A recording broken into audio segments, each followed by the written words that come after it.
我在家正给二宝喂奶，离家2月的老公突然回来。我见老公面色凝重，不禁紧张起来。老公说：“等二宝睡着吧，我有话跟你说。”二宝吃奶以后就困了，我抱进卧室，没一会就睡着了。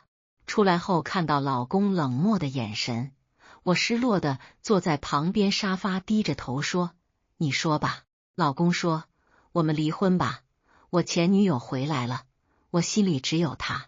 离婚后孩子1人1个，老大给你，老二跟我，房子给你，车子给我，存款给我足够生活的就好。如果你不同意，我们就打官司，我也会跟你抢孩子的抚养权，到时候你一个孩子的抚养权也不会有，更不要说房子了。”说完，老公扔桌上一份离婚协议书，就离开了家里。老公根本不需要我多说一句话，我也确实没说话，就这样全程听着，直到老公离开家里。我与老公张小龙结婚5年，二宝才1岁半。当时我跟老公年龄都不小了，认识半年左右就结婚了，婚后很快就有了大宝。老公想让我更安心的照顾孩子，就让我待在家里照顾孩子。老公对我一直体贴入微，我庆幸自己嫁了个知冷知热的老公。但在我怀上二宝以后，我跟老公开始变得有些疏远。后来知道，原来是老公一直忘不了的前女友回来了。我从亲戚那知道，老公之前谈的女友因为出国迫不得已分手。2人当时很是相爱，这样一算，老公跟前女友在一起已经快2年了。二宝出生好几天，老公才来医院探望，婆婆照看大宝，我妈照顾我跟二宝。虽然早就知道老公出轨的事，但是心里还是存有一丝期盼。但是老公的行为让我已经心灰意冷。我知道我跟老公离婚是早晚的事，但是真走到离婚这一步，我内心还是痛苦不已的。现在又被告知要失去二宝的抚养权，我更是难以接受。但是如果不答应，可能我连大宝的抚养权也会失去。如果我没有辞去自己的工作，我还有资本争夺抚养权。但是现在我已经脱离职场这么多年，从新工作很难胜过老公的经济能力，只能接受。但是我并不稀罕房子跟钱，我只想要自己的孩子。我先同意离婚，等我有能力，我会夺回二宝的抚养权。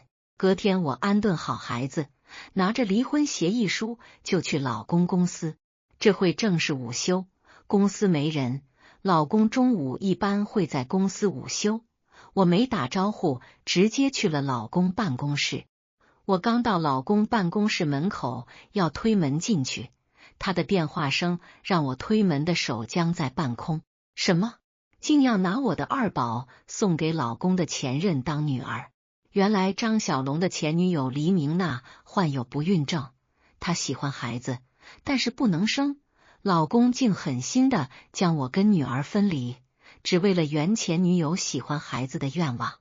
我绝对不能接受我的女儿被他父亲以这种名义夺走。这个婚，我不能这么轻易的离。现在公婆还不知道我跟老公要离婚的事，毕竟我给张小龙生下了2个孩子，公婆也很认可我，并不会轻易同意我跟张小龙离婚的。我离开了张小龙的公司，回到了家，正巧婆婆晚上要来看孩子，我故意将离婚协议书放在卧室化妆台上。婆婆进门就要看二宝，一进卧室就看到了我放在化妆台上的离婚协议书，抱着二宝连连叹气。随后婆婆抱着二宝来问我，是不是张小龙欺负你了？你跟妈说，妈替你讨说法。但是儿媳妇，离婚不是儿戏，不能意气用事。婆婆说完，我就捂着脸声泪俱下了，边哭边跟婆婆说，妈，不是我想离婚，是张小龙要跟我离婚，我已经没办法了。说完我又泣不成声了。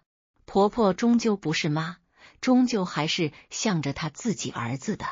婆婆表面是站我这边，坚决不会让张小龙跟我离婚，其实接着就跟他自己儿子说了，我好歹生了孩子，凑合过吧，就算真离婚，孩子跟财产得留住，不能落到我的手里。婆婆对我真心假意无所谓了，只要现阶段婆婆站我这边就好了。张小龙得知婆婆知道了我跟他要离婚的事，也是心情烦躁。张小龙本想着等我们离婚后再告诉公婆，婆婆现在提前知道了，肯定会从中阻拦，事情就变得复杂了。我跟张小龙离婚的事就被暂时搁置了，我要的就是暂时搁置，这样我才有充足的时间调查张小龙跟他女友婚内出轨的事实。虽然我一直在家照顾孩子，没什么社交，但是我也不是吃素的，人脉关系也是有的。我联系了我的好闺蜜陈米出来见面，她是外企高级主管，人脉很广，调查个人简直是毛毛雨大点的事。我将张小龙跟黎明娜背叛我的事告诉了陈米，陈米一脸不屑地说：“我说什么了？我一直看不上来张小龙，早就提醒过你，就你把他当个宝，现在吃亏了吧？”我气得白眼陈米，好了，别在这挖苦我了，事情能不能给办？不行我就走了。陈米在企业再怎么高高在上，但在我面前没点架子，我一生气，他就举手投降。好了好了，我错了，立马就给你办，怎么还急眼呢？说完，陈米就打了个电话，我已经找人调查黎明娜了，你就等我信，别瞎心思了，有我在，张小龙绝对欺负不了你。说完，陈米不忘做出捶胸义气的举动。身穿端庄职业装的陈米做出这种动作很是滑稽，我没忍住，扑哧一声就笑了出来。没想到黎明娜并不是那么单纯的人，或许张小龙也不真正了解他。陈米的动作很是麻利，也就2天，就把黎明娜所有的资料摆在了我面前，就连黎明娜小时候在哪个幼儿园上的都调查了出来。我并不关心黎明娜那些无关紧要的经历，我在乎的是她为何不孕，又为何要夺走我的女儿。我以为黎明娜只是喜欢孩子才夺走我的女儿，没想到她竟是另有所图。黎明娜并不是不孕，而且还有一个2岁多的儿子，想想就知道这个孩子是谁的。张小龙跟黎明娜一直没有断联系，有个孩子也是很正常了。黎明娜的儿子患了急性白血病，需要骨髓移植才能有治愈的可能。看到这，我全身不寒而栗，没想到张小龙竟是这么狠心的人。我的二宝也是他的女儿啊，他怎么忍心让他1岁多的女儿去做骨髓配型？为了他的前女友，不惜搭上我的二宝。我真是看透了张小龙的冷酷无情，我是绝对不会让张小龙带走我的孩子的，绝不。对于老公跟黎明娜的目的我已经摸透。跟陈米简单吃过饭后，我们就各自离开了。陈米让我有事随时联系他，我心里感觉有了依靠，变得安心了很多。回到家后，婆婆很是关心地问我吃过午饭没有，我点头应了一声，就去看二宝了。毕竟婆婆对我还是不错的，这个家最让我厌恶的就只有张小龙了。我看着午睡的二宝，心里满满的心疼，一想到张小龙的狠心，我的眼泪就会不自觉地流下来。既然张小龙为了小三狠心伤害我的孩子，我绝对不会让他们这对狗男女得逞的。直到深夜，张小龙才回家，他蹑手蹑脚地进来卧室，背靠着我躺下，没一会，呼噜声就响彻整个房间。此时我们2个躺在一张床上，但好似中间隔着一座高山，或许就像我们现在的感情，已经有了隔阂，无法逾越。张小龙每天半夜才回家，不用想我也知道他去了哪里，他宁愿每天陪伴黎明娜的孩子，也不会多看一眼我跟他的2个孩子。如果在不知道他跟黎明娜孩子的事之前，我会觉得他是爱孩子的，现在一想，只觉得他不配做我孩子的父亲。我搂着二宝，彻夜未眠，脑子里不断回想跟张小龙结婚这些年的点点滴滴。曾经张小龙也是一个好父亲，但是他太自私，他最爱的还是自己。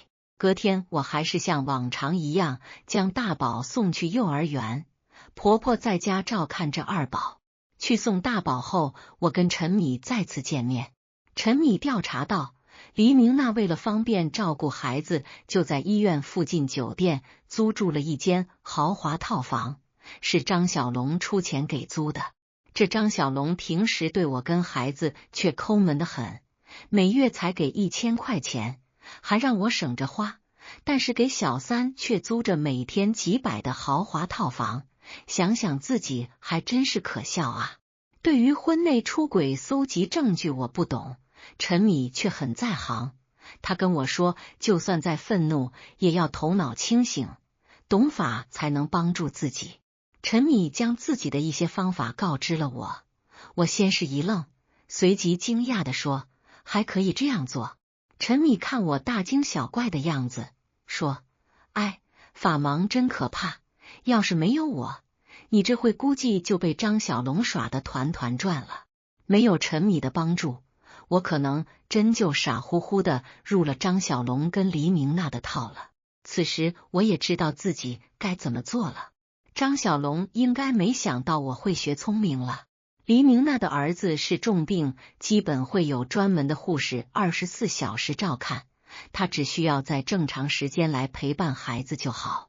所有黎明娜每天都会住在宾馆里，张小龙也是每天都会去陪他。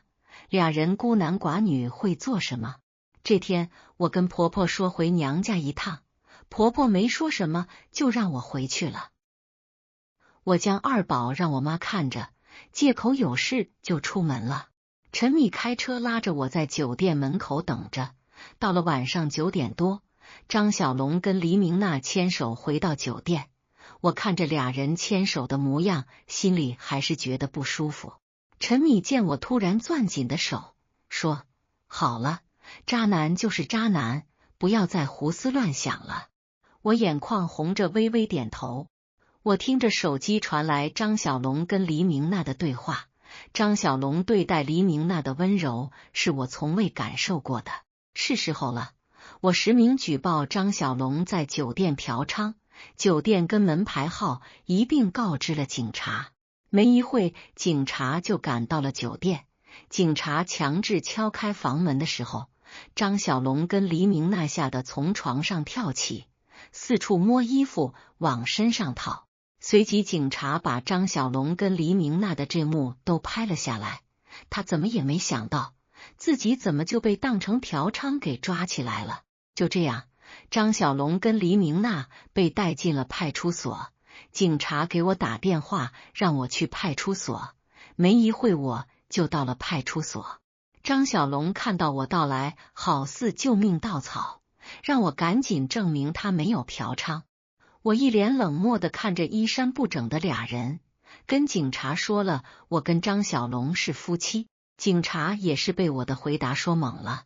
那黎明娜是谁？他们2个不是嫖娼，那是什么关系？无奈之下，张小龙说了他跟黎明娜的真实关系。误会解除以后，我竟张小龙保了出去，但是黎明娜跟我没关系，我没必要救他，就让他的家人来领走吧。张小龙也自身难保，只能将黎明娜扔在了派出所。隔天，张小龙跟黎明娜的事就传开了。婆婆知道后大骂张小龙。看着狼狈的张小龙，我的心里没有丝毫的心疼，只觉得心里暗爽了一番。我送完大宝去幼儿园后，就去了派出所，拿着户口本、结婚证，将那天张小龙跟黎明娜被抓录取的口供去派出所打印了一份。拿着这份合法的出轨证据，我瞬间松了一口气。我抬头看着晴朗的天空，心里觉得舒心了不少。最起码，我有武器保护我的2个孩子了。我拿着证据找到陈米，并将证据交给了他，他让我放心回家，一切他来安排。陈米坚定的眼神让我很是安心。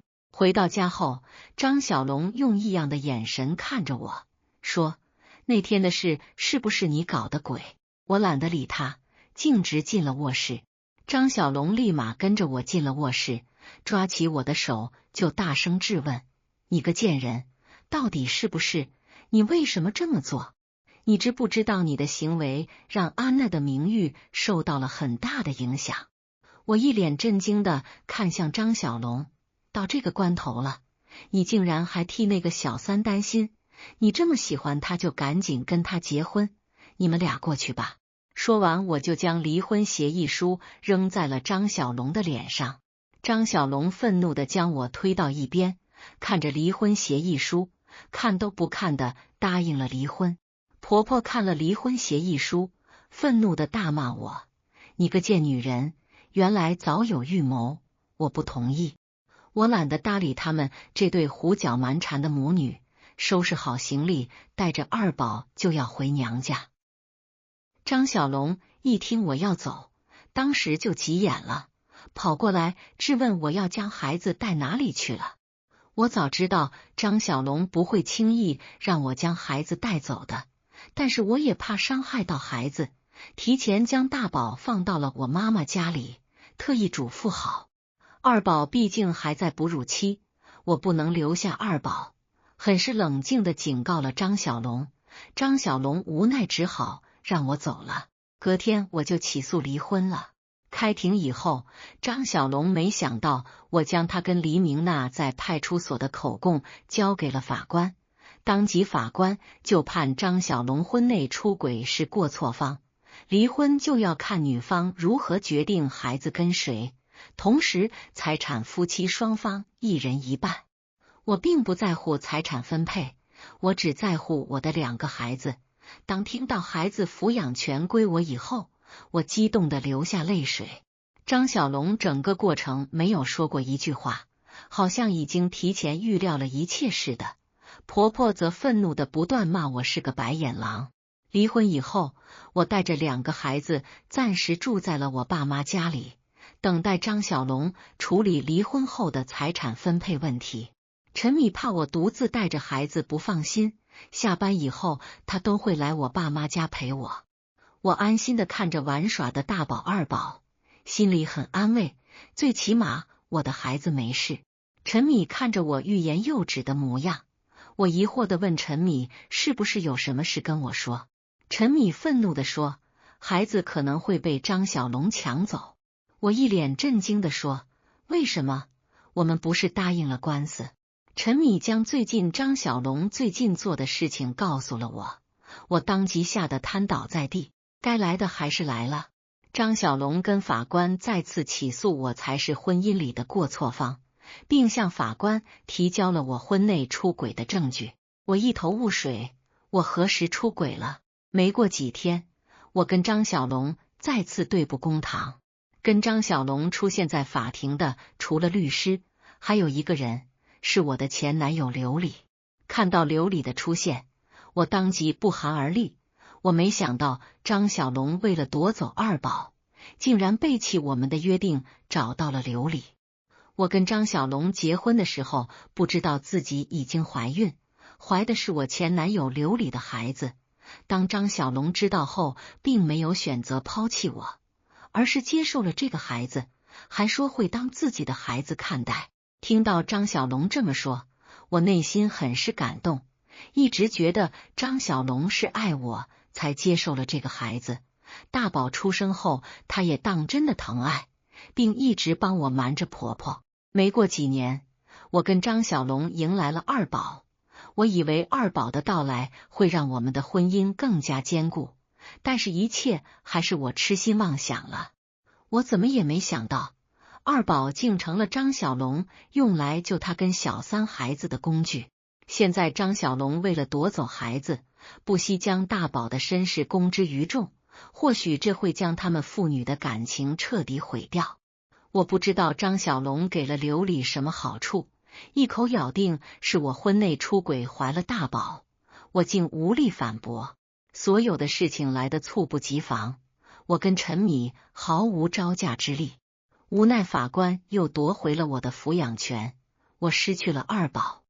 我跪下求张小龙不要将二宝带走，房子跟财产我都不要，我只要孩子。但是张小龙跟他妈妈完全不理会我，无情的离开了。我哭得歇斯底里，不知道该怎么办。回到家里，我看着二宝空荡的婴儿床，瞬间崩溃的泪流满面，但是我不敢出声，只是默默的哭。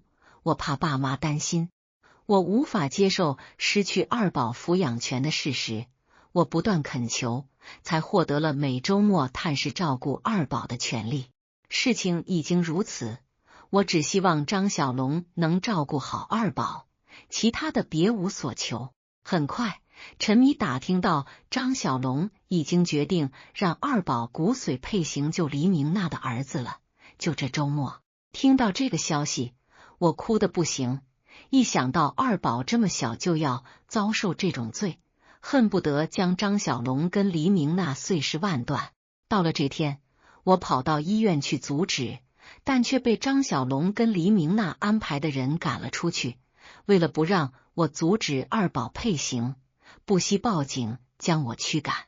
我忍着心痛，无奈地蹲坐在医院门口，只期盼这二宝一切平安。好在二宝一切没事，我欣慰地离开了医院门口。我刚到家门口，此时陈米正在我家门口等我。我看到陈米直接趴在他怀里放声大哭，陈米一句话没说，就这样，我哭了好久，感觉哭到眼泪都干了才停止。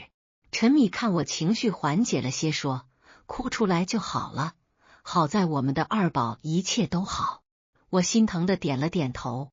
待我情绪稳定以后，陈米交给我一个文件袋。我一脸疑惑的看着陈米说：“这是什么？”随即陈米告知我一件事，我当即睁大了双眼。陈米真是我生命里的救世主，为我赴汤蹈火，我怕是这辈子都还不清他的人情了。陈米为我做的这件事，让我瞬间燃起了生活的希望。只能说法网恢恢，疏而不漏。没想到我的前男友刘礼是收了张小龙的钱，才污蔑我婚内出轨的。现在刘礼将张小龙给他的钱已经赌没了，甚至再次找到了张小龙所有钱，不给就将他污蔑我婚内出轨的事公之于众。我没想到张小龙这次会搬起石头砸了自己的脚。这件事好巧不巧被陈米跟踪拍了下来，难怪陈米最近一直神神秘秘，原来是帮我调查刘礼跟张小龙私下交易的事情去了。这样一来，我就有机会夺回二宝的抚养权了。我已经让二宝遭受一次罪了，不能再有下次了。隔天，陈米陪着我将张小龙跟刘礼勾结陷害我的证据交给了法官，再次起诉了张小龙。张小龙没想到自己私下找刘礼的事泄露，在法庭上，张小龙无力争辩，只能接受了法官的判决。张小龙被判婚内出轨过错方，并设计陷害我婚内出轨，双罪并罚，要求张小龙交出二宝抚养权，并赔偿我10万块的精神损失费。当判决一出，我激动地哭了出来。这次哭不是伤心的哭，而是高兴的。我终于接回了我的二宝。见不到二宝的这段时间，对我来说是无比的煎熬。我从未跟二宝分离这么久过。我不在二宝身边的这段时间，二宝只能靠奶粉撑着，但是强行断奶让二宝的身体消瘦了不少。我看着面黄肌瘦的二宝，眼泪止不住的流了下来。在看到二宝身上骨髓配型那明显的伤口，我更是心疼不已。好在一切都结束了，或许是配型成功了，张小龙跟黎明娜没再找我。配型成功也好，也算是我家二宝救了一个小朋友。没有消息就是好消息。跟张小龙彻底离婚以后，我过了一段时间的安静生活，这是结婚以来我过得最舒心的日子。独自带着2个孩子的日子是辛苦，但是比起曾经的婚姻里的生活，现在的生活要舒心自在多了。我的辛苦爸妈看在眼里，他们不忍心看我这么辛苦，也是有意的让我考虑再婚的事情。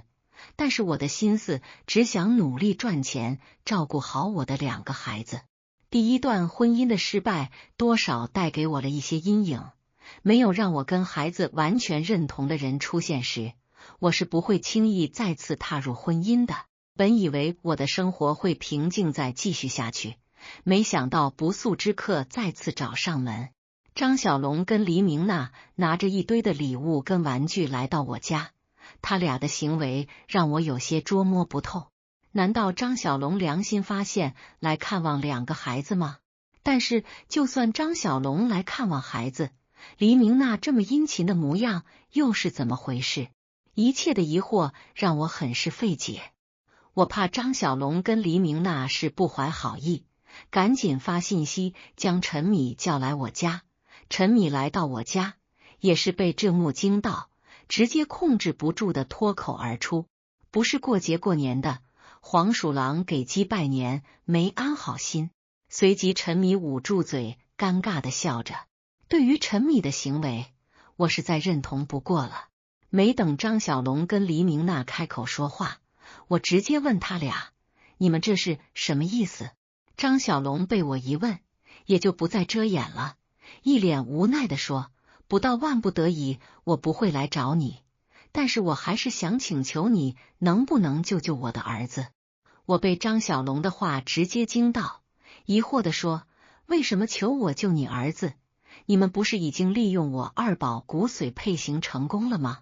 随即黎明娜扑腾一下跪在我面前，哭着求我原谅他。我吓得当即退后了好几步。这是什么情况？原来张小龙跟黎明娜的儿子骨髓移植以后出现了排异反应，需要我的二宝再次进行骨髓配型，不然孩子可能就挺不过去了。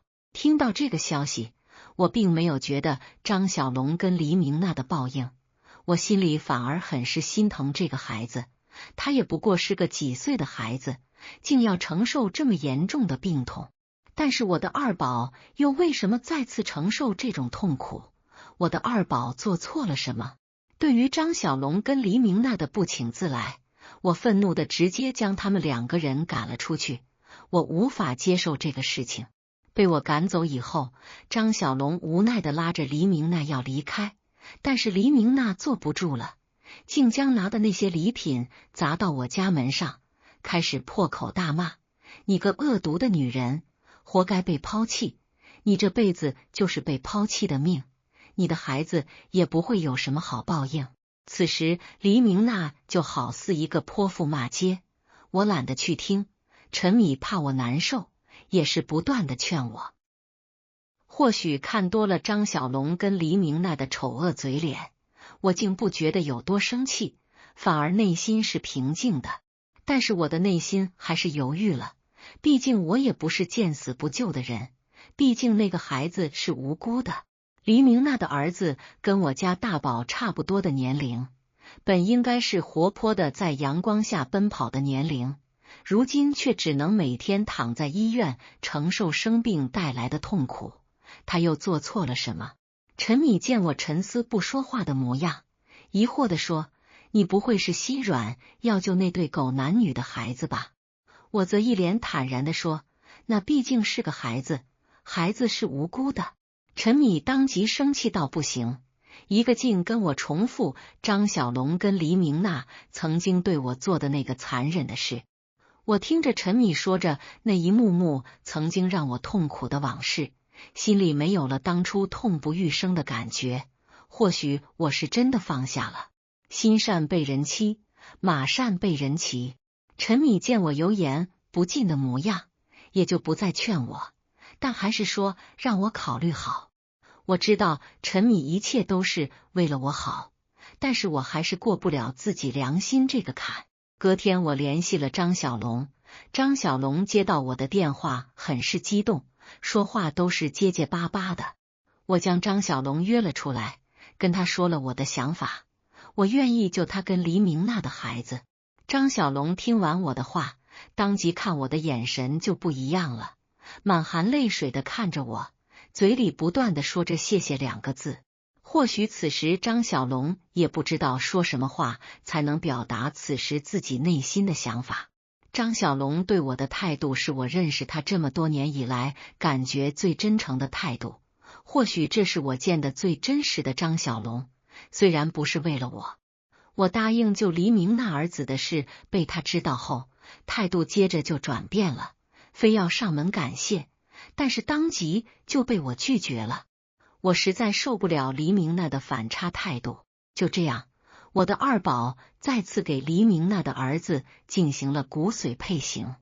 我看着病床上躺着的二宝跟黎明那的儿子，我都心疼。很快骨髓配型完成了，我看着二宝苍白的脸庞，心疼的眼泪直流。二宝醒来后哭着不断叫着妈妈，我心疼的在二宝耳边不断小声说着，我的二宝最勇敢了，妈妈答应你，这是最后一次让你痛了。说完我就抱着二宝默默流泪。等待二宝睡着后，张小龙来了，我示意他不要吵醒二宝，然后我来到病房走廊。张小龙一脸愧疚的看着我说，对不起，我对不起你跟孩子，我就是个畜生。我没想到张小龙会说出这些话，或许是他跟黎明那的儿子经历的病痛，对于孩子他意识到自己的错误。张小龙的改变让我很是震惊，但是不管是谁改变的，好在他在慢慢意识到自己以前做错了。我想张小龙询问了他儿子的状况，张小龙眉头紧锁地说，现在还不知道，医生正在治疗，虽然骨髓已经移植，还要看最后的结果跟反应。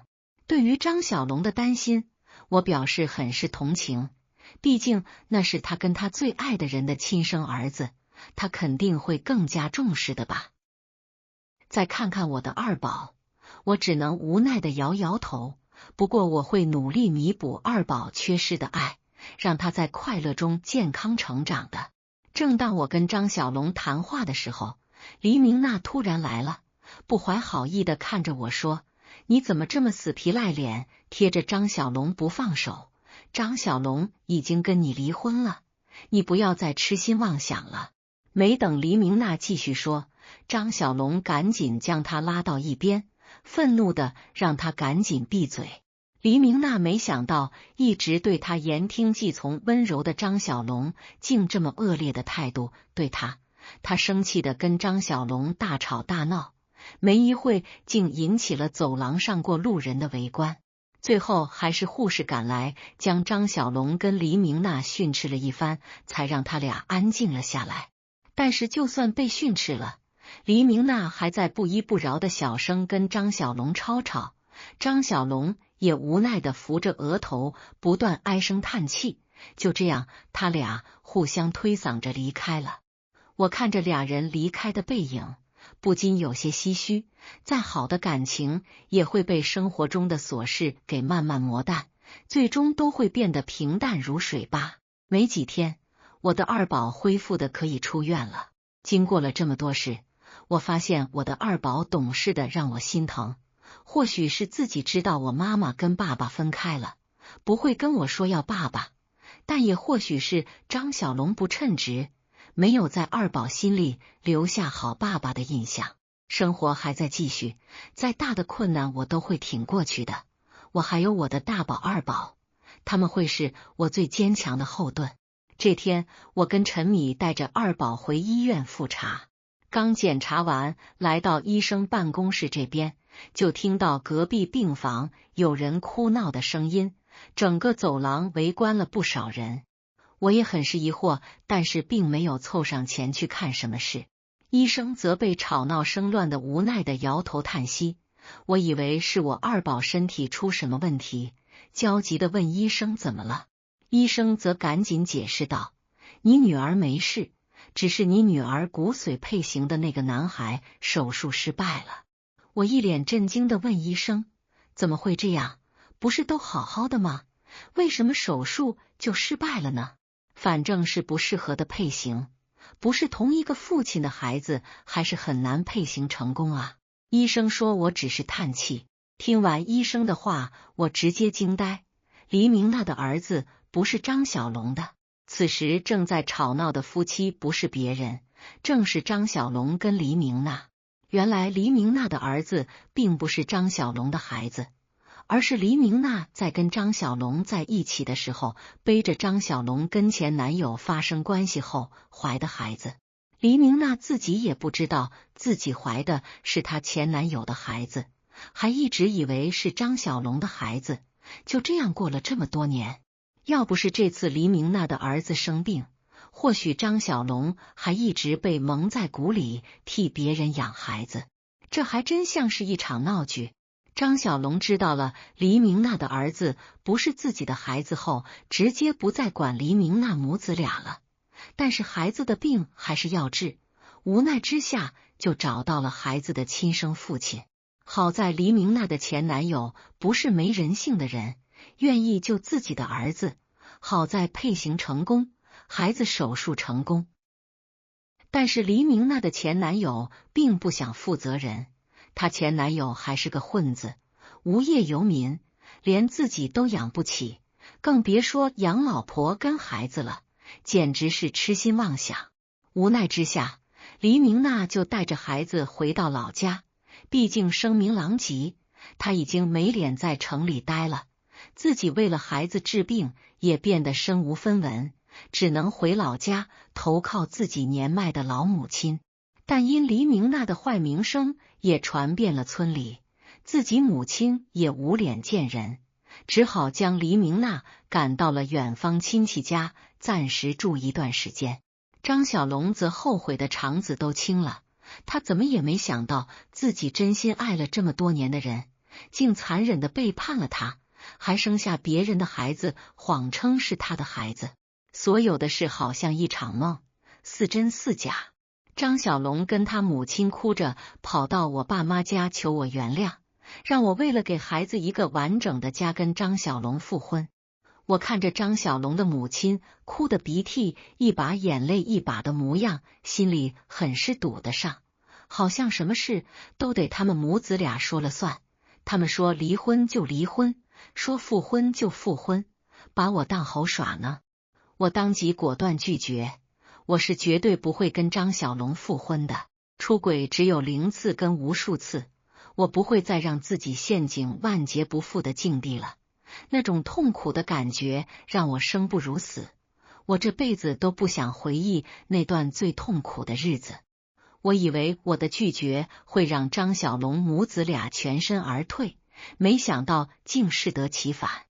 我的拒绝引来了张小龙跟他妈妈的剧烈反应，每天找人往我家门上泼油漆，甚至电话骚扰我爸妈跟亲戚。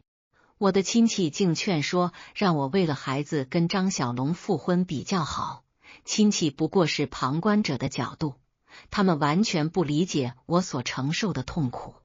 我无视张小龙母子俩的无理取闹，但是张小龙母子俩趁我不在家的时候，跑到我爸妈家各种辱骂报复，扬言只要我一天不答应复婚，就要我家人这辈子都不好过。